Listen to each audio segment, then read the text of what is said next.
Welcome back. Dr. Christie Alexander from FSU's College of Medicine joining us live now for this week's COVID Q&A session. All right, she joins us live, as you just said. Dr. Alexander, thanks for being here.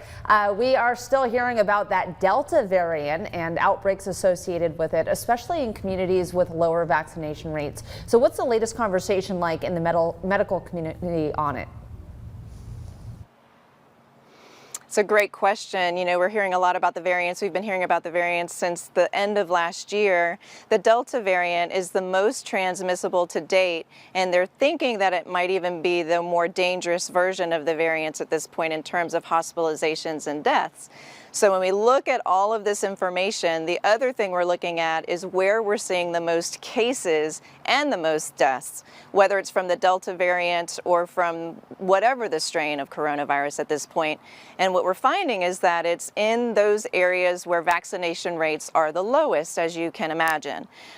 So the take-home point with that is, for example, in the United States in May, we had around 853,000 cases. Out of those cases, around 852,000 were in those that were not vaccinated. That's a huge bit of information. And out of the 18,000 deaths that occurred in May, about 17,000 of those were in people who were not vaccinated.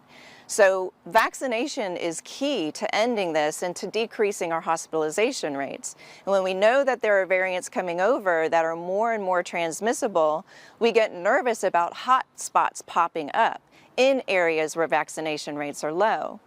As a matter of fact, in other parts of the world, they're shutting back down again. Sydney is shutting back down again. Israel was going to open its borders on July 1st and is now extending that to August 1st due to increased case rates. Portugal's capital, for example, you know, we talk about how many people can sit in a restaurant and the percentages of that.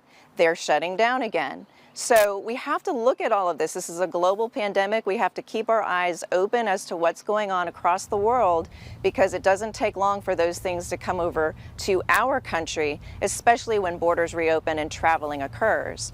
So the bottom line is, if you can, get your vaccination, because it is the best way to protect you at this point in time. Gosh, it wasn't that long ago that we can remember that happened, you know, where we were watching kind of the cases spread and inch their way here. All right, from the start, there's been a lot of debate about mixing different vaccine types. And now there's some research that mixing may actually boost response. What's the latest on that? Yeah, this is pretty exciting information. So in some parts of the world, for Canada, for example, and in Europe, in some places in Europe, people were starting to use the AstraZeneca vaccine. And then that warning came out about blood clots, and they put the vaccine on hold. Yet AstraZeneca is a 2-shot vaccine. So in those who received the first shot, in those areas like Canada and some parts of Europe, they went ahead and used the Pfizer vaccine as the second shot out of necessity. And in those people, some of those people, they drew their blood to see what the response rate was, and it turns out that they had as much immunity to the coronavirus as if they had gotten 2 shots of the Pfizer vaccine. So that's very promising information.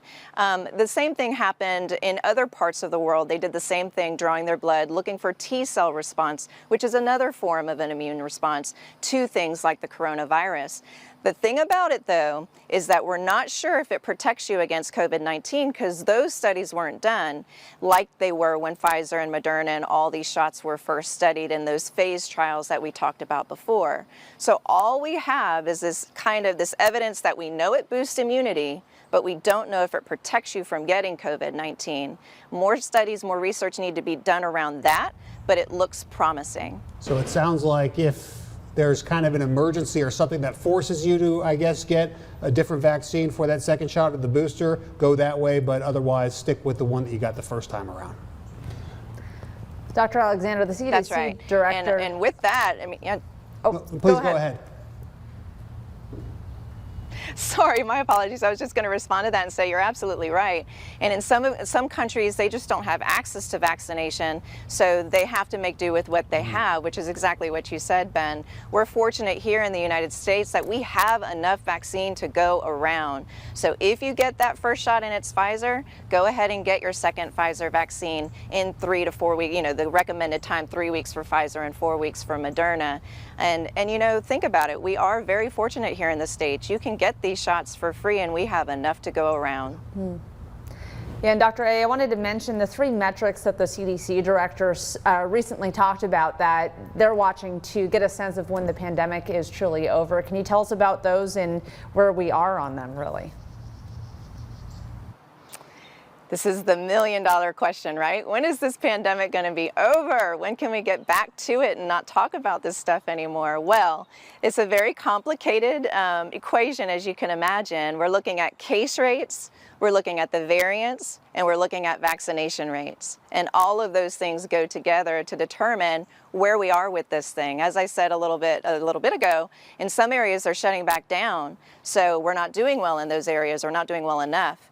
And that's what we're looking at across the world, and it's got to be unified. We all have to be in the same spot to be able to say, we're good, pandemic over. And I think that's going to take a while to get there, as we're talking about people who might be vaccine hesitant or not have access to vaccine, for example, or where this Delta variant might be the highest and might be causing case rates to go back up. So you really have to look at the big picture of all this stuff to make that determination. The good news is that we are seeing case rates decrease in certain parts of our country, and that is very promising.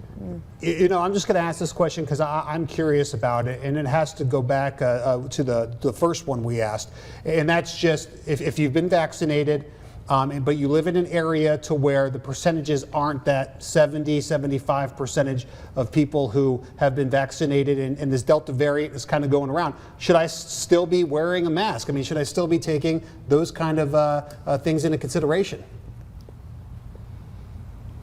I love that question. Thank you for asking that. The short answer is yes. If you're in an area where case rates are up and the Delta variant is high and vaccination rates are low, keep wearing your mask. You're always going to be safest to wear your mask regardless, because even though, for example, the Pfizer and Moderna vaccines are so efficacious, they're not 100%.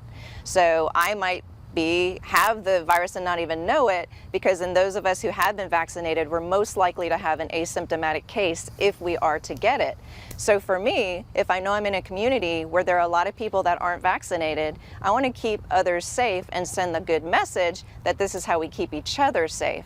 So again, the short answer is yes, wear your mask. You're always safest to do so until we get to that point where we feel like we're all in that same safe range.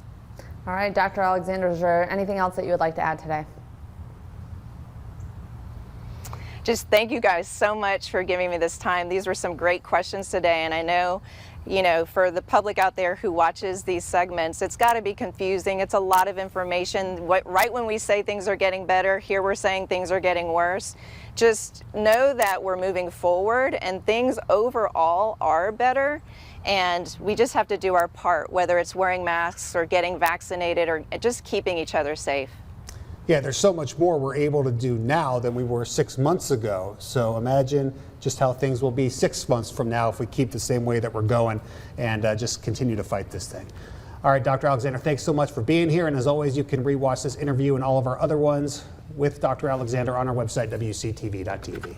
We'll be right back.